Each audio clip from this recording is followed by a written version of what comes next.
ഇന്നത്തെ നമ്മുടെ റെസിപ്പി വളരെ കുറഞ്ഞ സമയം കൊണ്ട് വന്നാൽ വളരെ ടേസ്റ്റിയായിട്ടും തയ്യാറാക്കിയെടുക്കാൻ പറ്റിയിട്ടുള്ളൊരു നല്ലൊരു പായസത്തിൻ്റെ റെസിപ്പിയാണ്. ഈ വീഡിയോ കണ്ടുകൊണ്ടിരിക്കുന്ന സമയത്ത് നിങ്ങൾക്ക് ഇഷ്ടപ്പെടുകയാണെങ്കിൽ ഒന്ന് ലൈക്ക് ചെയ്യണേ. കൂടെ തന്നെ നമ്മുടെ ഈ ചാനൽ ഇതുവരെയും സബ്സ്ക്രൈബ് ചെയ്യാത്തവരുണ്ടെങ്കിൽ പ്ലീസ് ഒന്ന് സബ്സ്ക്രൈബ് ചെയ്ത് ഒന്ന് സപ്പോർട്ട് കൂടി ചെയ്യുക.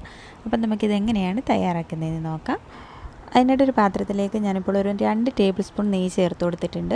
ഇനി നമുക്കതിലേക്ക് കുറച്ച് കിസ്മിസ് ഇട്ട് ഒന്ന് റോസ്റ്റ് ചെയ്തെടുക്കാം. നിങ്ങളുടെ കയ്യിലിപ്പോൾ കാഷ്യൂനട്ടൊക്കെ ഉണ്ടെങ്കിൽ അതും ചേർത്ത് കൊടുത്ത് ഒന്ന് റോസ്റ്റ് ചെയ്തെടുത്താൽ മതി. അതായത് ഇപ്പോൾ നല്ലതുപോലെ ഒന്ന് റോസ്റ്റായി വന്നിട്ടുണ്ട്. ഇനി നമുക്ക് ഈ നെയ്യിൽ നിന്നും ഇത് മാറ്റാം. ഇനി ആ നെയ്യിലേക്ക് തന്നെ ഞാനിപ്പോൾ 2 കപ്പ് അളവിൽ സേമിയാണ് ചേർത്ത് കൊടുക്കുന്നത്. നീളത്തിലുള്ള സേമിയാണെങ്കിൽ ഈ ഒരു രീതിക്കൊന്ന് ഒടിച്ച് വേണം എടുക്കാനായിട്ട്. ഇനി ഒരു ലോ ഫ്ലെയിമിലിട്ട് ഇത് നന്നായിട്ടൊന്ന് വറുത്തെടുക്കാം.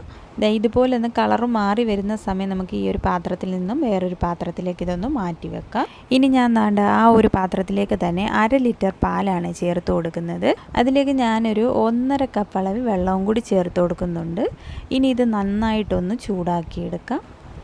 നല്ലതുപോലെ ഇതൊന്ന് ചൂടായി വരുന്ന സമയം നമുക്ക് മധുരത്തിന് ആവശ്യമായിട്ടുള്ള പഞ്ചസാര ചേർത്ത് കൊടുക്കാം. ഞാനിപ്പോൾ ഒരു 1/2 കപ്പ് അളവിൽ പഞ്ചസാര ചേർത്ത് കൊടുക്കുന്നുണ്ട്. ഇപ്പം നിങ്ങളുടെ മധുരത്തിനനുസരിച്ച് ഇത് അങ്ങോട്ടോ ഇങ്ങോട്ടോ ഒക്കെ മാറ്റം വരുത്താവുന്നതാണ്. ഇനി ഈ പാല് നന്നായിട്ടൊന്ന് തിളപ്പിച്ചെടുക്കാം. ഇതിപ്പോൾ നല്ലതുപോലെ ഒന്ന് തിളച്ച് വന്നിട്ടുണ്ട്. ഈ ഒരു സമയം നമ്മൾ നേരത്തെ റോസ്റ്റ് ചെയ്ത് വെച്ചിരിക്കുന്ന സേമിയ ചേർത്ത് കൊടുക്കാം. ഇനി ഇതൊരു ലോ ടു മീഡിയം ഫ്ലെയിമിൽ വെച്ച് സേമിയൊക്കെ നല്ലതുപോലെ ഒന്ന് വേവിച്ചെടുക്കാം. ഇടയ്ക്ക് ഇതുപോലെ ഒന്ന് ഇളക്കി കൊടുക്കണം, ഇല്ലെങ്കിൽ ഇതൊന്ന് അടുക്കി പിടിക്കാനുള്ള സാധ്യതയുണ്ട്. സേമിയൊക്കെ ഇപ്പോൾ ഇവിടെ നല്ലതുപോലെ ഒന്ന് വെന്ത് വന്നിട്ടുണ്ട്. ഈ ഒരു സമയം നമുക്കിതിലേക്ക് 1/2 ടേബിൾ സ്പൂൺ അളവിൽ ഏലക്കാപ്പൊടി ചേർത്ത് കൊടുക്കാം.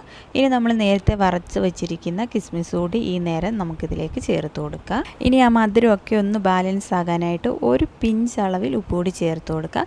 ഒരുപാട് ഉപ്പ് കൂടി പോകരുത്. എന്നിട്ടിത് 1 മിനിറ്റ് നന്നായിട്ടൊന്ന് തിളപ്പിച്ചെടുക്കണം. ഇതിപ്പോൾ ഏകദേശം 1 മിനിറ്റ് ആയിട്ടുണ്ട്. ഇനി നമുക്ക് ഫ്ലെയിം ഓഫ് ചെയ്യാം. അപ്പം നമ്മുടെ സിമ്പിളായിട്ട് തയ്യാറാക്കിയെടുക്കാൻ പറ്റുന്ന പായസം റെഡിയാണ്. അപ്പോൾ ഇതുപോലെ ഒരു തവണയെങ്കിലും ട്രൈ ചെയ്ത് നോക്കാം. നമ്മളിതിലേക്ക് ചവ്വരിയോ ഒന്നും തന്നെ ചേർത്തിട്ടില്ല. അല്ലാതെ തന്നെ നമുക്കിത് കുടിക്കാൻ നല്ല അടിപൊളി ടേസ്റ്റാണ്. വളരെ സിമ്പിളായിട്ട് തയ്യാറാക്കിയെടുക്കാൻ പറ്റുന്നതാണ്. ട്രൈ ചെയ്ത് നോക്കിയിട്ട് ഫീഡ്ബാക്ക് അറിയിക്കുക. താങ്ക്